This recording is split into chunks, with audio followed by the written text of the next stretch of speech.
Hi students, welcome to text tutor academy. അപ്പോൾ ഇന്ന് നമ്മൾ ഡീൽ ചെയ്യാൻ പോകുന്ന ചാപ്റ്റർ എന്ന് പറയുന്നത് it is our changing earth ആണ്. അപ്പോൾ എന്തൊക്കെ ചേഞ്ചസ് ആണ് നമ്മുടെ എർത്തിൽ വരുന്നത് അല്ലേ? എർത്തിൽ ഓരോ സബ്സ്റ്റൻസിനും പല ചേഞ്ചസ് വരുന്നുണ്ട് അല്ലേ മക്കളെ? അപ്പോൾ ഏതൊക്കെയാണ് ആ ചേഞ്ചസ് എന്ന് നമുക്ക് നോക്കിയാലോ?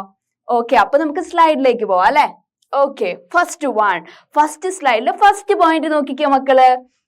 The lithosphere is broken into number of plates known as lithospheric plates. അല്ലേ? നമ്മുടെ ലിത്തോസ്ഫിയർ ഉണ്ട്. നമ്മുടെ ലിത്തോസ്ഫിയർ പല നമ്പർ ഓഫ് പ്ലേറ്റ്സ് ആയിട്ട് എന്ത് ചെയ്യും? അത് ബ്രോക്കൺ ആവും അല്ലേ? അപ്പൊ അതിന് പറയുന്ന പേരാണ് എന്ത് മക്കളെ? ലിത്തോസ്ഫെറിക് പ്ലേറ്റ്സ് എന്ന് പറയുന്നത് കേട്ടോ. ഓക്കെ, അപ്പൊ നോക്കി സെക്കൻഡ് പോയിന്റ് നോക്കിക്കേ. The movement of these plates causes changes on the surface of the earth.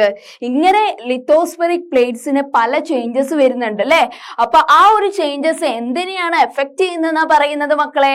Surface of the earth. എർത്തിന്റെ സർഫേസിലൊക്കെ വലിയ തരത്തിലുള്ള മൂവ്മെന്റ്സ് അല്ലെങ്കിൽ ചേഞ്ചസ് ഉണ്ടാവുന്നുണ്ട് എന്നാണ് പറയുന്നത്. ഓക്കെ, അപ്പൊ എന്താണ് പറഞ്ഞത്?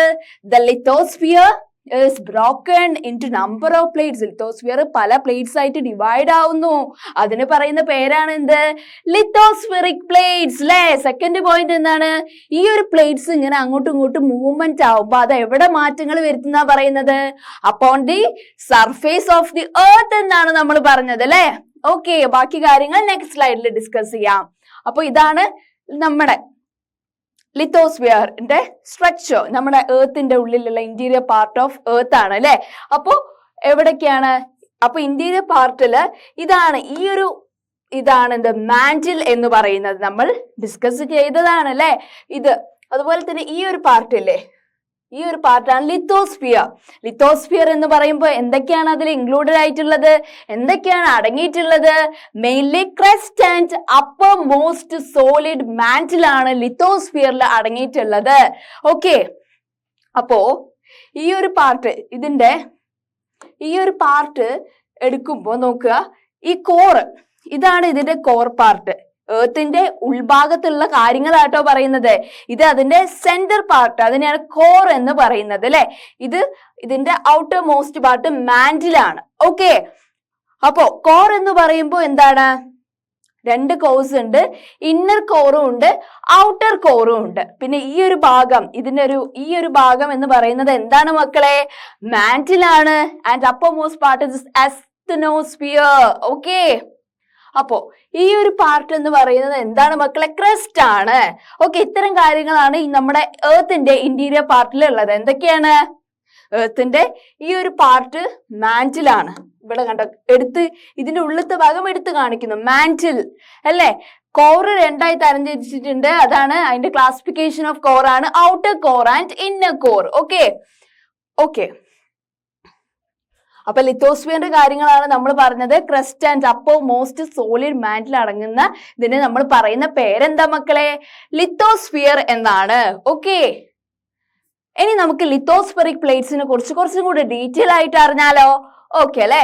Lithospheric plates. Okay, the earth's crust consists of several large and some more rigid irregularly shaped plates. എന്താണ് ലിത്തോസ്ഫെറിക് പ്ലേറ്റ്സ് എന്ന് പറയുന്നത്? നമ്മുടെ എർത്തിന്റെ ക്രസ്റ്റിന്റെ ഉള്ളില് ചില വലിപ്പമുള്ള അല്ലെങ്കിൽ നല്ല വലിപ്പമുള്ള അല്ലെങ്കിൽ ചെറിയതായിട്ടുള്ള പ്ലേറ്റ്സ് ഉണ്ട് എന്നാണ് പറയുന്നത്. അതിന് കറക്റ്റ് ആയിട്ടുള്ള ഷേപ്പ് ഒന്നുമില്ല ആ പ്ലേറ്റ്സിന്. Okay, which carry the continents and ocean floor. ഈ ലിത്തോസ്ഫെറിക് പ്ലേറ്റ്സ് ആണ് എന്ത്? കോണ്ടിനെന്റ്സിനെയും ഓഷ്യൻ ഫ്ലോറിനെയും ഒക്കെ ക്യാരി ചെയ്യുന്നത് ഈ ലിത്തോസ്ഫെറിക് പ്ലേറ്റ്സ് ആണെന്നാണ് കേട്ടോ പറയുന്നത്. അപ്പൊ എന്താണ് പറയുന്നത് മക്കളെ? ഓക്കെ, the lithospheric plates എന്ന് പറയുന്നത് the earth crust consists of, earth crustന്റെ ഉള്ളിൽ ആരൊക്കെ ഉണ്ട്? വലുതും ചെറുതുമായിട്ടുള്ള ലിത്തോസ്ഫെറിക് പ്ലേറ്റ്സ് ഉണ്ട് എന്നാ പറയുന്നത്. ആ ലിത്തോസ്ഫെറിക് പ്ലേറ്റ്സ് ആണ് എന്തിനെ ക്യാരി ചെയ്യുന്നത്? നമ്മുടെ കോണ്ടിനെന്റ്സിനെയും അതുപോലെ തന്നെ ഓഷ്യൻ ഫ്ലോറിനെയും ക്യാരി ചെയ്യുന്നത് എന്നാണ് കേട്ടോ പറയുന്നത്. ഓക്കെ, നെക്സ്റ്റ് സ്ലൈഡിലേക്ക് പോയാലോ? ഓക്കെ, ഫസ്റ്റ് പോയിന്റ് നോക്കിക്കേ മക്കള്. The earth movements are divided on the basis of the forces which cause them. എന്ന് വെച്ചാൽ ഈ പ്ലേറ്റ്സ് എന്തൊക്കെ തരത്തിലുള്ള ഫോഴ്സസ് ആണ് എർത്ത് സർഫേസിൽ ഏൽപ്പിക്കുന്നത്, അതിനനുസരിച്ചാണ് എർത്തിന് മൂവ്മെന്റ്സ് വരുന്നത് അല്ലേ? ഓക്കെ, അങ്ങനെ the force which act, പല ടൈപ്പ് ഓഫ് ഫോഴ്സസ് എർത്തിന്റെ ഉള്ളിൽ അടങ്ങിയിട്ടുണ്ട്. അതിനനുസരിച്ചാണ് എർത്തിൽ മൂവ്മെന്റ്സ് ഉണ്ടാവുക, ചേഞ്ചസ് ഉണ്ടാവുക. ഓക്കെ, ആ forces that act in the interior of the earth, എർത്തിന്റെ ഉള്ളില് അല്ലെ, ഉൾഭാഗത്ത് സംഭവിക്കുന്ന ടൈപ്പ് ഓഫ് ഫോഴ്സസിന് പറയുന്ന പേരെന്താണ് മക്കളെ? It is called as endogenic forces അല്ലെ? ഇപ്പോ എർത്തിന്റെ ഉള്ളില്, ഇന്റീരിയർ ഓഫ് എർത്തിന്റെ ഉള്ളില് പല ഫോഴ്സസ് അടങ്ങിയിട്ടുണ്ട്. Okay, that force name is called as endogenic forces. Okay, അതുപോലെ തന്നെ the force that work on the surface of the earth, എർത്തിന്റെ പുറം ഭാഗത്ത് പല ടൈപ്പ് ഓഫ് ഫോഴ്സസ് അല്ലെങ്കിൽ ചേഞ്ചസ് വരുന്നുണ്ട്. അതിന് പറയുന്ന പേരെന്താണ്? ആ ഒരു ഫോഴ്സിന്റെ പേരെന്താ മക്കളെ? ഇറ്റ് ഈസ് എക്സോജനിക് ഫോഴ്സസ് എന്നാണ് അതിന്റെ പേര്. ഓക്കെ, അപ്പോ നമ്മൾ പറഞ്ഞു എർത്തിൽ മൂവ്മെന്റ്സ് ഉണ്ടാവുന്ന പല ടൈപ്പ് ഓഫ് ഫോഴ്സസ് കളിക്കുന്നതുകൊണ്ടാണ് അല്ലെ? അപ്പോ ഈ എർത്തിന്റെ ഉള്ളിൽ ഉള്ള ഫോഴ്സിന് പറയുന്ന പേരെന്താ മക്കളെ? It is endogenic forces. അതുപോലെ തന്നെ എർത്തിന്റെ സർഫേസ് ഏരിയ, പുറം ഭാഗത്ത് പല ഫോഴ്സിനെ കൊണ്ടുള്ള ഫോഴ്സ് വർക്ക് ചെയ്യുമ്പോൾ പല ചേഞ്ചസ് വരുന്നുണ്ട്. അത് എന്ത് ഫോഴ്സ് ആണ് മക്കളെ? It is called as exogenic forces. Okay, next one. അപ്പോ it is the classification of endogenic forces and exogenic forces. അത് രണ്ടും എന്താണ്? എർത്തിന്റെ മൂവ്മെന്റ്സ് ആണ്.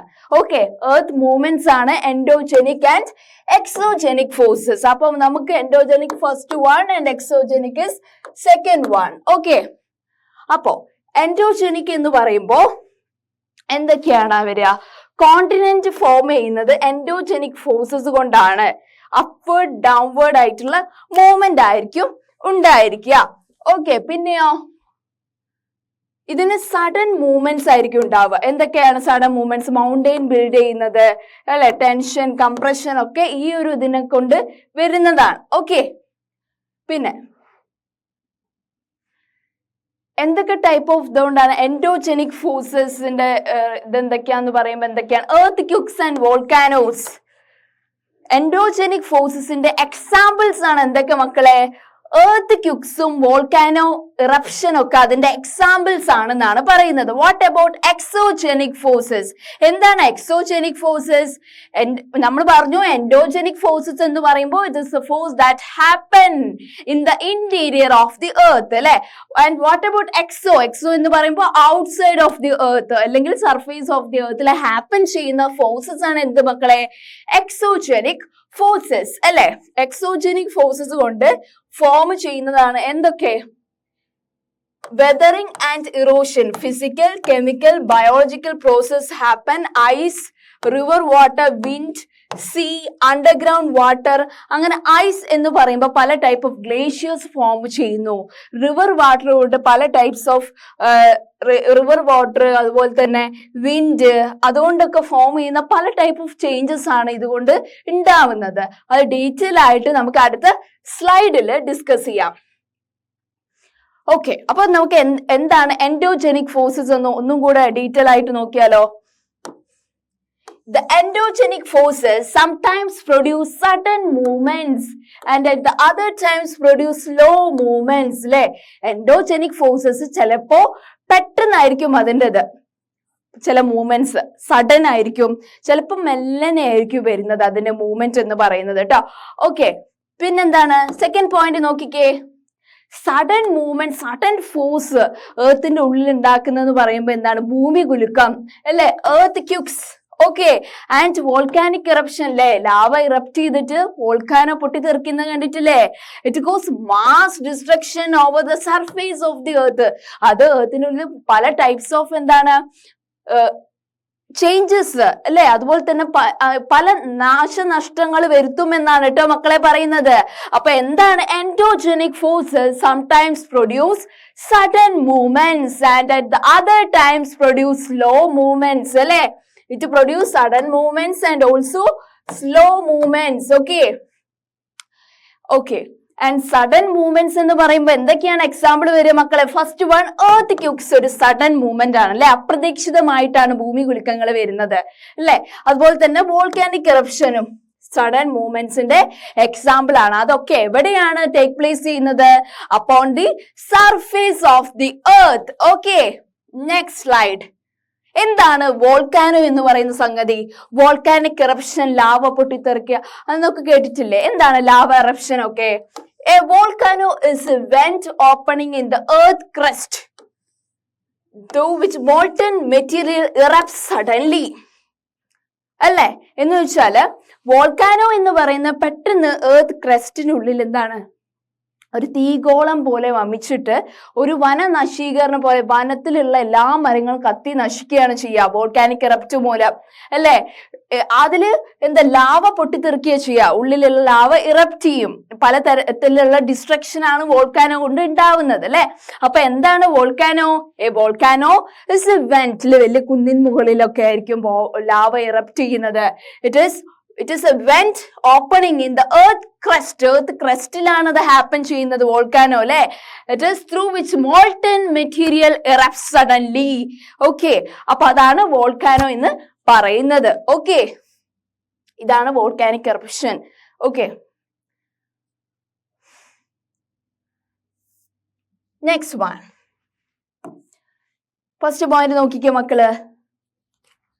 Similarly, when the lithospheric plates move, the surface of the earth vibrates. അങ്ങനെ നമ്മുടെ lithospheric plates ഇങ്ങനെ മെല്ലെ മെല്ലെ ചലിക്കാൻ തുടങ്ങുമ്പോൾ അത് എവിടെയാണ് വൈബ്രേഷൻ ഉണ്ടാക്കുന്നത്? നമ്മുടെ എർത്തിന്റെ സർഫേസ് ഭാഗത്താണ് എന്ത് മാറ്റങ്ങൾ ഉണ്ടാവുന്നത് എന്നാണ് ഫസ്റ്റ് പോയിന്റ് പറയുന്നത്. What about second point? The vibrations can travel all around the earth. ഇങ്ങനെ നമ്മുടെ ലിത്തോസ്ഫെറിക് പ്ലേറ്റ് മൂവ് ചെയ്യാൻ തുടങ്ങുമ്പോൾ അത് നമ്മുടെ എർത്തിന് മൊത്തമായിട്ട് വലിയ തരത്തിലുള്ള വൈബ്രേഷൻ ഉണ്ടാക്കുന്നു എന്നാണ് പറയുന്നത്. ആ ഒരു വൈബ്രേഷൻ പറയുന്ന പേരാണ് എന്ത് മക്കളെ? പറഞ്ഞേ. It is called as earthquakes. അതിന് പറയുന്ന പേരാണ് എന്ത്? എർത്ത് ക്യൂക്ക്, ഭൂമി കുലുക്കം എന്ന് പറയുന്നത് അല്ലെ. ലിത്തോസ്ഫെറിക് പ്ലേറ്റ് എർത്ത് സർഫേസിൽ മൂവ് ചെയ്യുമ്പോൾ അതെന്ത് ചെയ്യും? മൊത്തത്തില് നമ്മുടെ എർത്തിനെ കുലുക്കും അല്ലെങ്കിൽ വൈബ്രേറ്റ് ചെയ്യിപ്പിക്കും. ആ ഒരു സഡൻ മൂവ്മെന്റിന് പറയുന്ന പേരാണ് എന്ത് മക്കളെ? എർത്ത് ക്യൂക്സ് എന്ന് പറയുന്നത് അല്ലെ.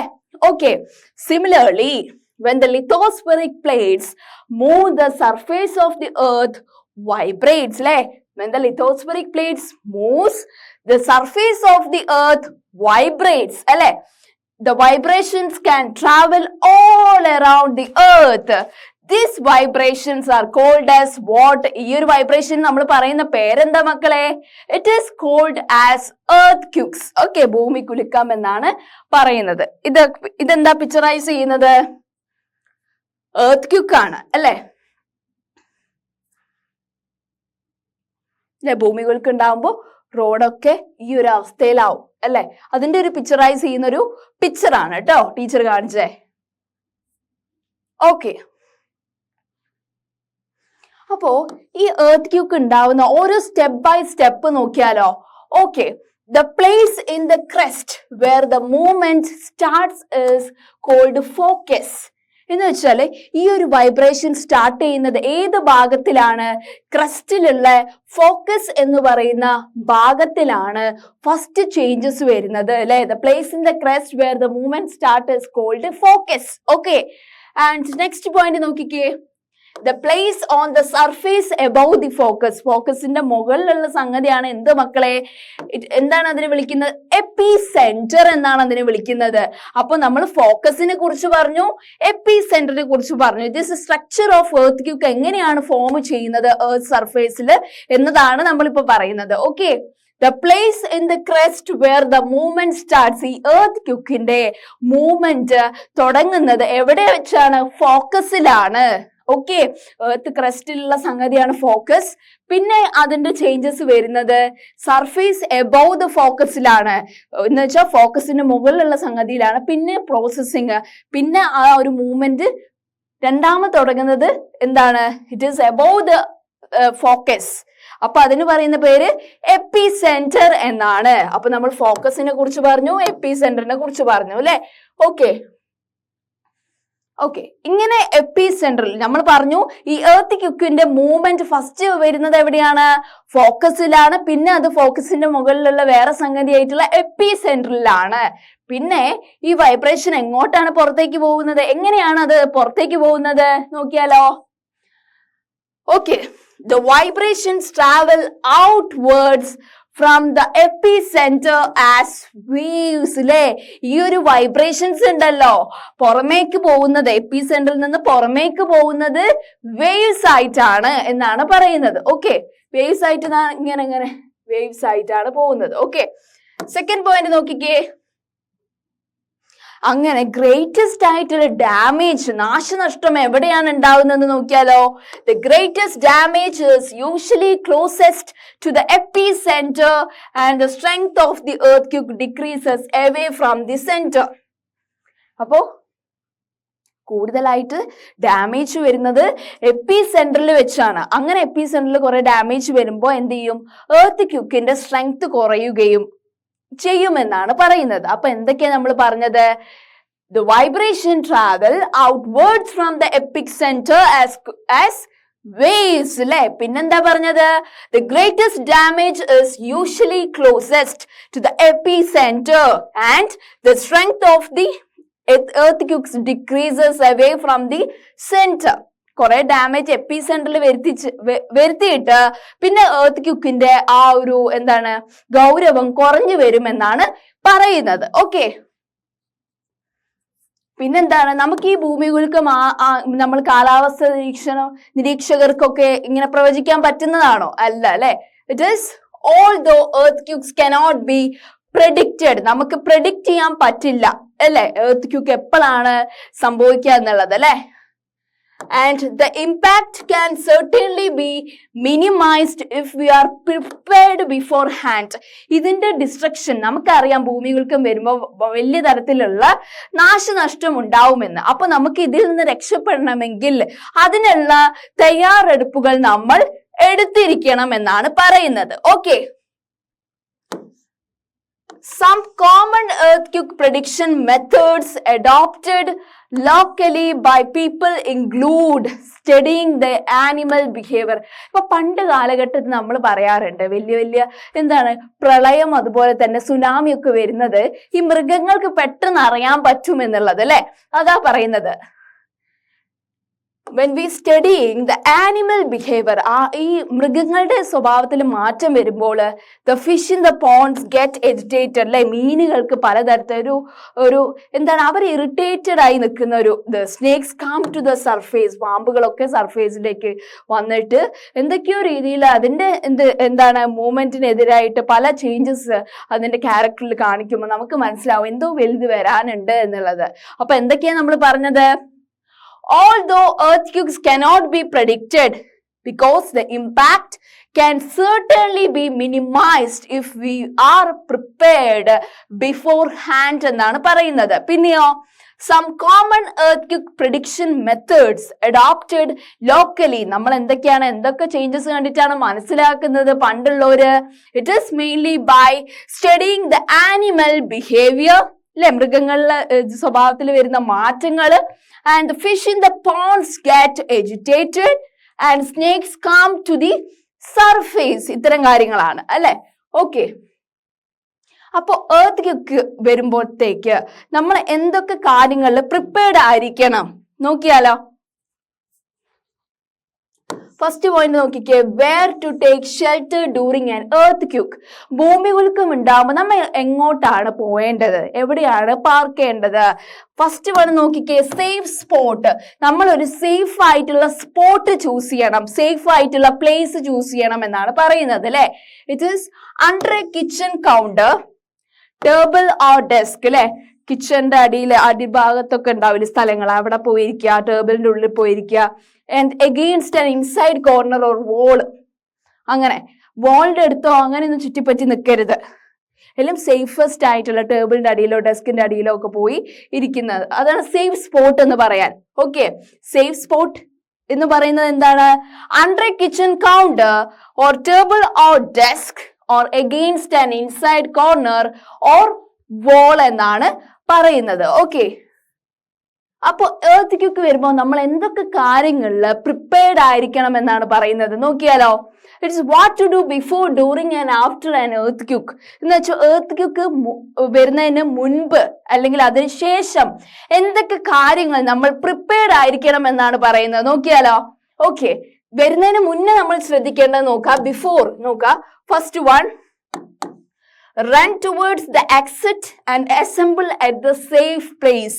വരുന്നതിന് മുന്നേ ആരെങ്കിലും ഒരു ഇൻഫോർമേഷൻ തരികയാണ്, ഇങ്ങനെ വരുന്നുണ്ട്, ഇങ്ങനെ ഇത് ഈ ഒരു ടൈമിന് ഇതാവാൻ സാധ്യതയുണ്ട് എന്ന് പറയുമ്പോൾ എന്ത് ചെയ്യാം, പുറത്തേക്ക് വന്നിട്ട് സേഫ് ആയിട്ടുള്ള പ്ലേസിൽ ഇരിക്കുക എന്നുള്ളതാണ്. പിന്നെയോ second one, know where the fire extinguisher are and use it when required. നമ്മളെല്ലാ സ്ഥലത്തും ഹോസ്പിറ്റൽസിലും അതുപോലെ തന്നെ എയർപോർട്ട്, റെയിൽവേ സ്റ്റേഷനിലൊക്കെ ഫയർ എക്സ്റ്റിങ്ക്വിഷർ ഉണ്ട്. അതെന്ത് ചെയ്യുക, ആവശ്യമുള്ളപ്പോൾ മാത്രം യൂസ് ചെയ്യുക. ആൻഡ് തേർഡ് വൺ എന്താണ്, എർത്ത് ക്യൂക്ക് വരുന്നതിന് മുന്നേ നമ്മൾ ചൂസ് ചെയ്യേണ്ട method, keep emergency kit handy with all the equipments which might be required. നമുക്ക് ആവശ്യമുള്ള കാര്യങ്ങൾ, അത്യാവശ്യമുള്ള കാര്യങ്ങളൊക്കെ ബാഗിൽ, എമർജൻസി കിറ്റ് ബാഗിൽ എടുത്ത് സൂക്ഷിക്കുക. എപ്പോഴാണ് നമ്മൾ വേറൊരു സ്ഥലത്തേക്ക് പോകേണ്ടി വരിക എന്നറിയില്ല. അപ്പൊ ഇത്തരം കാര്യങ്ങളാണ് before the earth quake was happening, ആ ഒരു ടൈമിന് മുന്നേ നമ്മൾ ചൂസ് ചെയ്യേണ്ടത്. പിന്നെയോ ഡ്യൂറിങ് എർത്ത് ക്യൂക്ക് വന്നു കഴിഞ്ഞതിന് ശേഷം നമ്മൾ എന്തൊക്കെയാ ചെയ്യേണ്ടത്, കീപ് ദ കാം. നമ്മൾ എന്ത് ചെയ്യുക, കാം ആയിട്ട്, അത്ര പാനിക് ആയിട്ട് നിൽക്കണ്ട, പേടിക്കേണ്ട ആവശ്യമില്ല. പിന്നെന്ത് ചെയ്യുക, ഡ്രോപ്പ്, കവർ ഓർ ഹോൾഡ്, അല്ലെ, ടേബിളിന്റെ അടിഭാഗത്തൊക്കെ പോയിരിക്കുക. പിന്നെന്താ, when inside drop, cover and hold under a safe shelter. When outside move away from buildings to an open space. എന്ന് വെച്ചാൽ ബിൽഡിങ്സിന്റെ താഴെയൊന്നും പോയി നിൽക്കരുത്. ബിൽഡിങ്സ് ഒക്കെ ഏത് സമയവും നിലം പൊത്താം, അല്ലെ. അപ്പൊ ഓപ്പൺ ആയിട്ടുള്ള സ്പേസ് പോയിരിക്കുക എന്നുള്ളതാണ് എർത്ത് ക്യൂക്ക് വന്നാൽ ചെയ്യേണ്ടത്. ഓക്കെ, പിന്നെയോ അത് വന്നതിന് ശേഷം എന്തൊക്കെയാണ് ചെയ്യേണ്ടത്, while exiting building avoid elevators and use stairs. എന്ന് വെച്ചാൽ വന്നതിന് ശേഷം നമ്മൾ പോകുമ്പോൾ ഈ ലിഫ്റ്റ് യൂസ് ചെയ്യാതിരിക്കുക, സ്റ്റെയർ കേസ് കയറുക. പിന്നെയോ second one, if you have to evacuate your home, then leave a message stating where you are going and carry your emergency kit. ഇപ്പൊ അവിടെ നിന്ന് നിങ്ങൾ പോവുകയാണ്, വീട്ടിലേക്കേറ്റ പോവുകയാണ്, വേറെ സ്ഥലത്തേക്കേറ്റ മാറി താമസിക്കുമ്പോൾ ആരോടെങ്കിലും ഒരു ഇൻഫോർമേഷൻ പറയാം. എന്ന് വെച്ചാൽ പിന്നെ നിങ്ങളെ കാണാതെയായാലും അവർ വിചാരിക്കും ഇല്ലെങ്കിൽ പെട്ടുപോയി എന്ന് വിചാരിക്കും. ഓക്കെ, തേർഡ് വരുന്നത് എന്താണ്, get update from local authorities. Local ആയിട്ടുള്ള അതോറിറ്റീസ് അല്ലെങ്കിൽ ഗവൺമെന്റ് പറയുന്ന റൂൾസ് കർശനമായി പാലിക്കുക എന്നുള്ളതാണ്. ഓക്കെ, അപ്പൊ ഇത്തരം കാര്യങ്ങളാണ് എർത്ത് ക്യൂക്ക് പ്രിപ്പയർഡ്നെസ്സിനെ കുറിച്ച് പറഞ്ഞത്. Just before, during, after the earth ക്യൂക്കിനെ കുറിച്ചാണ് നമ്മൾ പറഞ്ഞത്. നോക്കാം, അതിനെ കുറിച്ചൊന്നും കൂടെ നമുക്കൊന്ന് നോക്കാം, അല്ലെ. First point, stay away from. പിന്നെ നമ്മൾ എന്തൊക്കെയാണ് ശ്രദ്ധിക്കേണ്ടത് എർത്ത് ക്യൂക്ക് വരുമ്പോൾ, ഫയർ പ്ലേസസിൽ നിന്ന്, അല്ലെ, മൂവ് ചെയ്യുക.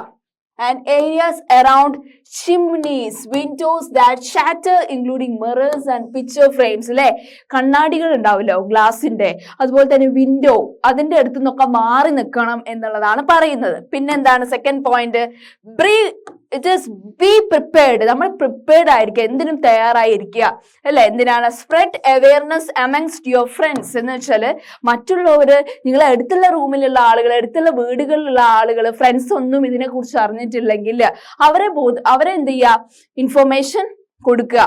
And family members and face any disaster confidently. നമ്മൾ ഒരുമിച്ച് തന്നെ ഇതിനെ മറികടക്കും എന്നുള്ള ഒരു കോൺഫിഡൻസ് അവർക്കും കൂടെ പ്രൊവൈഡ് ചെയ്യുക എന്നുള്ളതാണ് പറയുന്നത്. ഓക്കെ, അപ്പൊ എന്തൊക്കെയാണ്, stay away from fireplaces, areas around chimneys, windows that shatter including mirrors and picture ഫ്രെയിംസിന്റെ അടുത്തൊന്നും നിൽക്കാൻ പാടില്ല എന്നുള്ളതാട്ടോ പറയുന്ന മക്കളെ. പിന്നെ എന്താണ്, ബി പ്രിപ്പയർഡ്. നമ്മൾ തയ്യാറായിരിക്കുക, എന്തിനും നമ്മൾ ഡിസാസ്റ്റേഴ്സിനും കോൺഫിഡന്റ് ആയിട്ട് നേരിടും എന്നൊരു വിശ്വാസം ഉള്ളിൽ ഉറപ്പിക്കുക എന്നുള്ളതാണ് മെയിൻ സംഗതി. Okay, be prepared, okay, and spread awareness amongst your friends and family members and face any disaster confidently എന്നാണ് കേട്ടോ മക്കളെ പറയുന്നത്. ഓക്കെ, പിന്നെന്താണ്, പിന്നെ നമ്മൾ ഓരോ സ്ഥലങ്ങളും ഓരോ രാജ്യത്തെ ഭൂമികൾക്ക് ഉണ്ടാവും, നമ്മൾ ന്യൂസിലൊക്കെ കേൾക്കാറുണ്ട്, അല്ലെ. അപ്പൊ നമ്മൾ ഓരോ മെഷർമെന്റ് ഉണ്ടാവും, എത്ര ഇതിലാണ് ഭൂമി കുലുങ്ങിയത്, അല്ലെ. അതിനനുസരിച്ച് കുറെ ബിൽഡിങ്സ് ഒക്കെ നിലം പൊത്തിയിട്ടുണ്ടാവും, ഓക്കെ. അപ്പൊ എന്തൊക്കെ അതിന് മെഷർമെന്റ് എടുക്കും, എത്ര ഇതിലാണ് സ്കെയിൽ ഓഫ് മെഷർമെന്റ്. ആ മെഷർ ചെയ്യുന്ന ഒരു ഇൻസ്ട്രുമെന്റ് ഉണ്ട്, അതിന് പറയുന്ന പേരെന്താ നോക്കിയാലോ. An earthquake is measured with a machine. earthquake measure ചെയ്യുന്നത് ഒരു മെഷീൻ ഉപയോഗിച്ചാണ്. ആ മെഷീന്റെ പേരാണ് സീസ്മോഗ്രാഫ്. എന്താണ് സീസ്മോഗ്രാഫ് എന്ന് പറയുന്നത്? earthquake മെഷർ ചെയ്യുന്ന മെഷീൻ ആണ് കേട്ടോ മക്കളെ. അതിന് പറയുന്ന പേരാണ് സീസ്മോഗ്രാഫ്. സ്പെല്ലിംഗ് എന്താണ്? SEISMOGRAPH എന്നാണ് സീസ്മോഗ്രാഫിന്റെ സ്പെല്ലിംഗ്. ഓക്കെ, നെക്സ്റ്റ് പോയിന്റ് സീസ്മോഗ്രാഫിനെ കുറിച്ചാണ്. ഓക്കെ ഓക്കെ ദ മാഗ്നിറ്റ്യൂഡ്, എത്ര ഇതിലാണ് അതിന്റെ സ്ട്രെങ്ത്, earthquakeന്റെ സ്ട്രെങ്ത് എത്രയാണെന്ന് മെഷർ ചെയ്യുന്ന ഏത് സ്കെയിലാണ്? ഓൺ ദ റിച്റ്റർ സ്കെയിലാണ് അത് മെഷർ ചെയ്യുന്നത്. എന്താണ്? Richter scale. Okay, and last point, earthquake of 2.0 or less can be felt only a little. എന്ന് വെച്ചാൽ ഈ റിച്റ്റർ സ്കെയിൽ അല്ലെങ്കിൽ സീസ്മോഗ്രാഫിൽ മെഷർ ചെയ്യുമ്പോൾ അത് 2.0 ആണെങ്കിൽ അത് അത്ര വലിയ തരത്തിലുള്ള ഫോഴ്സ് ഒന്നും അല്ലെങ്കിൽ ഡിസ്ട്രക്ഷൻ ഒന്നും ഉണ്ടാക്കിയിട്ടില്ല എന്നുള്ളതാണ്. ചെറിയ രീതിയിലുള്ള എന്തെങ്കിലും എന്താ പറയുക ഒരു കുലുക്കമോ അത് മാത്രമേ ഉണ്ടാവുള്ളൂ. ഓക്കെ, അപ്പൊ എന്താണ് പറഞ്ഞത്? Earthquake is measured with a machine called seismograph. Second point, the magnitude of the earthquake is measured on the Richter scale. And third point, an earthquake of 2.0 or less can be felt only a little എന്നാണ് പറഞ്ഞത്. Okay, next സ്ലൈഡിലേക്ക് പോയാലോ. An earthquake over 5.0 can cause damage from things falling. വലിയ വലിയ buildings ഒക്കെ നിലം പൊത്തുക അല്ലെ, അതൊക്കെ എന്താണ്? എത്ര മെഷർമെന്റ് വരിക? 5.0 മെഷർമെന്റ് റിച്റ്റർ സ്കെയിലിൽ വരികയാണെങ്കിൽ അത് വലിയ തരത്തിലുള്ള നാശനഷ്ടങ്ങൾ ഭൂമികുലുക്കം കൊണ്ട് ഉണ്ടാക്കിയിട്ടുണ്ട് എന്നാണ് പറയുന്നത് കേട്ടോ. അതുപോലെ തന്നെ 6.0 ആയാലോ 7.0 ആയാൽ എന്തായിരിക്കും അവസ്ഥ? അതൊന്ന് അത്രയും സ്ട്രോങ് ആയിട്ടുള്ളതായിരിക്കും. എല്ലാം നിലം പൊത്തി, ചുറ്റുപാടുള്ള കാര്യങ്ങൾ വലിയ വലിയ ലക്ഷറി അപ്പാർട്ട്മെന്റ് ഒക്കെ നിലം പൊത്തുന്നതായിരിക്കും 6.0 7.0 ഡിഗ്രി റിച്റ്റർ സ്കെയിലിൽ വരുമ്പോ മെഷർ ചെയ്യുമ്പോ. ഓക്കെ, 6.0 or higher magnitude എന്നാണ് 6.0 മെഷർമെന്റ് പറയുന്നത് earthquakeന്റെ. It is considered very strong and 7.0 is classified as a major earthquake എന്ന് പറയുന്നത് 7.0 എത്തുമ്പോഴാണ്. 6.0 is very strong. Okay, അത്തരം കാര്യങ്ങളാണ് പറഞ്ഞത്. An earthquake over 5.0 can cause damage from things falling. And second point is 6.0 or higher magnitude is considered very strong and 7.0 is classified as a major earthquake എന്നാണ് പറയുന്നത്. Okay, next സ്ലൈഡിലേക്ക് പോയാലോ. അപ്പൊ ഇത്തരം കാര്യങ്ങളാണ് നമ്മൾ ഈ ഒരു സെഷനിൽ ഡിസ്കസ് ചെയ്തിട്ടുള്ളത്. എന്തൊക്കെ കാര്യങ്ങളാണ് ഡിസ്കസ് ചെയ്തത് നമുക്ക് നോക്കിയാലോ. മെയിൻലി എന്താണ് ലിത്തോസ്ഫെറിക് പ്ലേറ്റ്സ് എന്നാണ് നമ്മൾ തുടങ്ങിയത് ഈ ഒരു സെഷൻ. എന്താണ് മക്കളെ ലിത്തോസ്ഫെറിക് പ്ലേറ്റ്സ്? മക്കൾ പറഞ്ഞേ, എവിടെയാണ് ലിത്തോസ്ഫെറിക് പ്ലേറ്റ്സ് കാണപ്പെടുന്നത്? It is on the earth crust. എർത്തിന്റെ ക്രസ്റ്റ് ഭാഗത്താണ് ഇങ്ങനെ ഇത്തരത്തിലുള്ള പ്ലേറ്റ്സ്, ലാർജ് ആൻഡ് സ്മോൾ സൈസിലുള്ള ലിത്തോസ്ഫെറിക് പ്ലേറ്റ്സ് കാണപ്പെടുന്നത് അല്ലെ. അതിന് കറക്റ്റ് ആയിട്ടുള്ള ഷേപ്പ് ഉണ്ടോ? ഇല്ല അല്ലെ. എന്താണ് അത്? മോസ്റ്റ്ലി ആ ലിത്തോസ്ഫെറിക് പ്ലേറ്റ്സ് ക്യാരി ചെയ്യുന്നത് കോണ്ടിനെന്റ്സ് ആൻഡ് ഓഷ്യൻസിനെയാണെന്ന് പറഞ്ഞു അല്ലെ. പിന്നെന്താ നമ്മൾ പറഞ്ഞത്? അപ്പോ എർത്ത് മൂവ്മെന്റ്സ്, എർത്ത് പലതരത്തിലുള്ള ചലനം ഉണ്ടാക്കുന്ന പല ടൈപ്പ് ഓഫ് ഫോഴ്സസ് എർത്തില് ഫോം ചെയ്യുന്നതുകൊണ്ടാണ്. അപ്പോ എർത്തിന്റെ ഇന്റീരിയറിൽ ഫോം ചെയ്യുന്ന ഫോഴ്സിന് പറയുന്ന പേരെന്താ മക്കളെ? മക്കള് പറഞ്ഞേ. എർത്തിന്റെ the force that happens in the interior of the earth is called as, yeah, very good, endogenic forces. What about that happen on the surface of the earth? It is called as exogenic forces. Okay, പിന്നെ endogenic exogenic എന്ന് പറയുമ്പോൾ എർത്തിന്റെ movements പല type of movements ആണെന്ന് പറഞ്ഞു. Okay, endogenic എന്ന് പറയുമ്പോൾ earthquakes and volcanoes, exogenic എന്ന് പറയുമ്പോൾ വെതറിംഗ്, ഇറോഷൻ ആണ് ഉണ്ടാവുന്നത് അല്ലെ. ഓക്കെ, അപ്പൊ എൻഡോജനിക് ഫോഴ്സസ് എന്ന് പറയുമ്പോൾ മെയിൻലി പെട്ടെന്ന് വരുന്ന കുറെ മൂവ്മെന്റ്സ്, അതുപോലെ തന്നെ സ്ലോ ആയിട്ട് വരുന്ന മൂവ്മെന്റ്സ് ഒക്കെ എൻഡോജനിക് ഫോഴ്സസിലാണ് ഉൾപ്പെടുന്നതെന്ന് നമ്മൾ പറഞ്ഞു. ഇപ്പൊ സഡൻ മൂവ്മെന്റ്സ് എന്ന് പറയുമ്പോൾ 2 എക്സാമ്പിൾ പറഞ്ഞു. ഏതൊക്കെയാണ് sudden movements that take place in our earth? It is mainly, yeah, very good, earthquakes and volcanoes അല്ലേ? Okay. എന്താണ് volcano? It's a vent in the earth crust through which molten material erupts suddenly. It is called as what? Volcano അല്ലേ? പിന്നെ ഇതാണ് volcanoന്റെ picture. പിന്നെ lithospheric plates move ചെയ്യുമ്പോൾ surface of the എർത്തിൽ vibration ഉണ്ടാക്കും എന്ന് പറഞ്ഞു അല്ലെ? ഈ ടൈപ്പ് ഓഫ് വൈബ്രേഷൻ മൊത്തത്തില് എർത്തിന് ചുറ്റുമാണ് ഉള്ള സർഫേസ് ഭാഗത്ത് എന്തുണ്ടാക്കും? ചലനങ്ങൾ ഉണ്ടാക്കും, കുലുക്കം ഉണ്ടാക്കും. അതിന് പറയുന്ന പേരെന്താ മക്കളെ? It is called as earthquake അല്ലേ? ഓക്കെ, ഈ earthquake പല സ്ട്രക്ചർ ഇതിലാണ് ആ പ്രോസസ്സിങ് നടക്കുന്നത് അല്ലേ? It is the movement start ചെയ്യുന്നത് എവിടെയാണ്? ക്രസ്റ്റ് ഏരിയയില് ഫോക്കസ് എന്ന് പറയുന്ന പാർട്ടിലാണ് ഫസ്റ്റ് ആ ഒരു earthquakeന്റെ പ്രോസസ് സ്റ്റാർട്ട് ചെയ്യുന്നത്. പിന്നെ അത് എവിടെയാ ഫോം ചെയ്യുന്നത്? എപ്പി സെന്റർ ആണ്. ഇറ്റ് ഈസ് എപ്പി സെന്റർ എന്ന് പറയുമ്പോൾ എബോവ് ദി ഫോക്കസിലാണ് എപ്പി സെന്റർ നിലനിൽക്കുന്നത്. ഓക്കെ, പിന്നെ ഈ വൈബ്രേഷൻസ് എപ്പി സെന്ററിൽ നിന്ന് പുറത്തേക്ക് വരുന്നത് വേവ്സ് ആയിട്ടാണ്. ഓക്കെ, അങ്ങനെ ഗ്രേറ്റസ്റ്റ് ഡാമേജ് എവിടെയാണ് ഫോം ചെയ്യുന്നത്? എപ്പി സെന്ററിലാണ്. ഓക്കെ, നമുക്ക് earthquake എന്ത് ചെയ്യാൻ പറ്റില്ല? പ്രെഡിക്റ്റ് ചെയ്യാൻ പറ്റില്ല. പണ്ടത്തെ ആളുകളൊക്കെ എങ്ങനെയായിരുന്നു earthquake ഒക്കെ വരുന്നുണ്ടെന്ന് മനസ്സിലാക്കിയത്? എങ്ങനെയായിരുന്നു? By studying the animal behaviour and fish in the ponds get irritated and snakes come to the surface അല്ലേ? ഓക്കെ, നെക്സ്റ്റ് earthquakesന് വേണ്ടി നമ്മൾ പ്രിപ്പയർഡ് ആയിരിക്കണം. ഫസ്റ്റ് വൺ സേഫ് സ്പോട്ടിൽ ഇരിക്കണം അല്ലെ? സേഫ് സ്പോട്ട് എന്ന് പറയുമ്പോൾ under a kitchen counter or table or desk or against an inside corner or wall. പിന്നെയോ ഇതാണ് ബിഫോർ, ഡ്യൂറിങ്, ആഫ്റ്റർ. എന്തൊക്കെ മെഷർമെന്റ് നമ്മൾ ചെയ്തിരിക്കണം? Before the earthquake we should run towards the exit and assemble at the safe place. പിന്നെയോ know where the fire extinguishers are and use it when required. And last one, keep emergency kit handy with all the equipments which might be required. അപ്പൊ earthquake വന്നു കഴിഞ്ഞാൽ എന്തൊക്കെ measurement നമ്മൾ എടുക്കണം?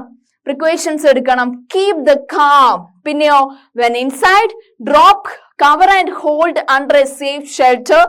Last one, when outside, move away from buildings to an open space. പിന്നെ വന്നു കഴിഞ്ഞാൽ എന്തൊക്കെ മെഷർമെന്റ് എടുക്കണം? പ്രിക്കോഷൻസ് എടുക്കണം. Okay, while exiting building, avoid elevators and use staircase. പിന്നെയോ if you evacuate your home, then leave a message stating where you are going and carry your emergency kits. Last one, get update from local authorities. എവിടെ പോവുകയാണെങ്കിലും local അതോറിറ്റീസിന്റെ rules പ്രകാരം മാത്രം പോവുക. Okay, and stay away from which all places? Fireplaces, areas around chimneys, windows that shatter including mirrors and picture frames. അവിടെ നിന്ന് പോയി നിൽക്കരുത്. പിന്നെയോ be prepared അല്ല, അറിയാത്ത ആളുകൾക്ക് ഇൻഫോർമേഷൻ പ്രൊവൈഡ് ചെയ്യാം. Okay, spread awareness amongst your friends, family members and face any disaster very confidently. Okay, next slide നോക്കിക്കേ. earthquake മെഷർ ചെയ്യുന്ന ഇൻസ്ട്രുമെന്റിന് നമ്മൾ പറയുന്ന പേരെന്താ മക്കളെ? It is called as seismograph. An earthquake is measured with a machine. It is called as seismograph. Second one, the magnitude of the earth. എത്ര അളവിലാണ്, എത്ര തീവ്രതയിലാണ് ഭൂമികുലുക്കം ഉണ്ടായത് എന്ന് മെഷർ ചെയ്യുന്ന സ്കെയിലിന്റെ പേര് റിച്റ്റർ സ്കെയിൽ എന്നാണ്. Richter scale. ഓക്കെ, ഇപ്പൊ 2.0 മെഷർമെന്റിലാണ് earthquake നടന്നത്. അത് അത്ര വലിയ ചേഞ്ചസ് ഒന്നും ഉണ്ടാക്കിയിട്ടില്ല, അത്ര വലിയ ഡിസ്ട്രക്ഷൻസ് ഒന്നും ഉണ്ടാക്കിയിട്ടില്ല. പക്ഷേ 5.0ലാണെങ്കിൽ it can cause damage from things falling. പല സാധനങ്ങളും, നമ്മൾ വെച്ച സാധനങ്ങളൊക്കെ നിലത്തേക്ക് വീഴുക, അങ്ങനത്തെ വരും. പക്ഷേ 6.0 ലെവൽ റിച്റ്റർ സ്കെയിൽ മെഷർമെന്റ് വന്നാൽ ഇറ്റ്സ് വെരി സ്ട്രോങ് ആണ് earthquake. Okay, 7.0 is A major earthquake ആണ്. അപ്പോ അത്ര കാര്യങ്ങളാണ് നമ്മൾ ഈ ഒരു സെഷനിൽ ഡിസ്കസ് ചെയ്തിട്ടുള്ളത്. ഇനി നമ്മൾ അടുത്ത സെഷനിൽ ഡിസ്കസ് ചെയ്യാൻ പോകുന്നത് it is about the major land ഫോംസിനെ കുറിച്ചാണ് കേട്ടോ. അതിനെ കുറിച്ച് നമുക്ക് അടുത്ത സെഷനിൽ ഡിസ്കസ് ചെയ്യാം കേട്ടോ. Thank you.